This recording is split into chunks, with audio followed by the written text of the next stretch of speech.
Finger અને veg પ્રકારના કોન્ટેક્ટ્સની એટલે કે સંપર્કોની રચનાત્મક વિગતો યોગ્ય આકૃતિ સાથે સમજાવો. તો આમાં ફિક્સ કોન્ટેક્ટ મુખ્ય બે ભાગોથી બનેલા હોય છે, ફિંગર અને વેજ ટાઈપમાં. એમાં ઇન્ટરનલ જે તમારી પેરીફરી છે, આંતરિક પરિઘ જેને કહીએ છીએ, એની આસપાસ ઘણા બધા સ્પ્રિંગ લોડેડ કોપરના ફિંગર્સ કે જે સિલ્વર પ્લેટેડ હોય છે એવા પણ હોય છે કે જે ગોઠવાયેલા છે, જે તમને દેખાય છે જો આકૃતિની અંદરમાં આ સ્પ્રિંગ લોડેડ જે તમે કહો છો, જે અનેક કરંટના પાથ આપે છે પેરેલલમાં અને એના લીધે જ સારા ઇલેક્ટ્રિકલ કોન્ટેક્ટની ખાતરી કરે છે.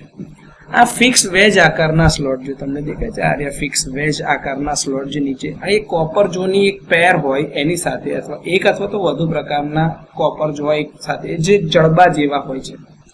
મૂવિંગ કોન્ટેક્ટને ચુસ્તપણે પકડવા માટે સ્પ્રિંગ ઉપર માઉન્ટ થયેલ હોય છે, જે ફોલ્ટ કરંટ હેઠળ મિકેનિકલ બળનો સામનો કરવા માટે જ ગોઠવાયેલા છે. હવે ફિક્સ કોન્ટેક્ટ જે છે ટેપર્ડ વેજ ટાઈપ હોય છે, જે નળાકાર કોપર પ્લગ તરીકે આકાર પામે છે. નીચે જો તમે જોતા હોય તો આ જ્યાં ફિક્સ કોન્ટેક્ટ દેખાય છે ને વેજ ટાઈપમાં, નીચે એની વાત ચાલે છે.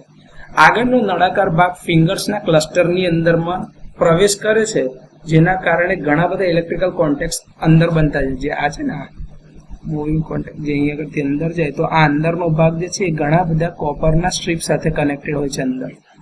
હવે પાછળનો જે વેજ પ્રકારનો ભાગ જે ફિક્સ કોન્ટેક્ટના સ્પ્રિંગ જે જો વચ્ચે સ્લાઇડ કરે છે એમાં મજબૂત મિકેનિકલ પકડ મળે છે અને સ્થિર જોડાણ એટલે કે ફિક્સ કોન્ટેક્ટ જે હોય એ ચોક્કસ એટલે કે સુનિશ્ચિત કરે છે. લિફ્ટ સ્પ્રિંગ જે ઉપર આપેલી છે તે દરેક ફિંગરની પટ્ટીની પાછળ લગાડેલી છે.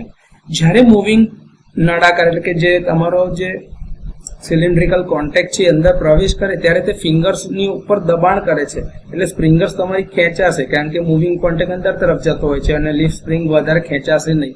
એના કારણે સ્પ્રિંગ તમારી વળતી જાય છે અને પુનઃસ્થાપિત બળ આપે છે, જેથી કરીને તમારો મૂવિંગ કોન્ટેક્ટ અને ફિક્સ કોન્ટેક્ટ એકબીજાને આમ જડબેસલાક કડક પકડી રાખે. તો આ રીતે ફિંગર અને વેજ ટાઈપ કોન્ટેક્ટ્સની રચના આકૃતિ સાથે તમે સમજી શકશો.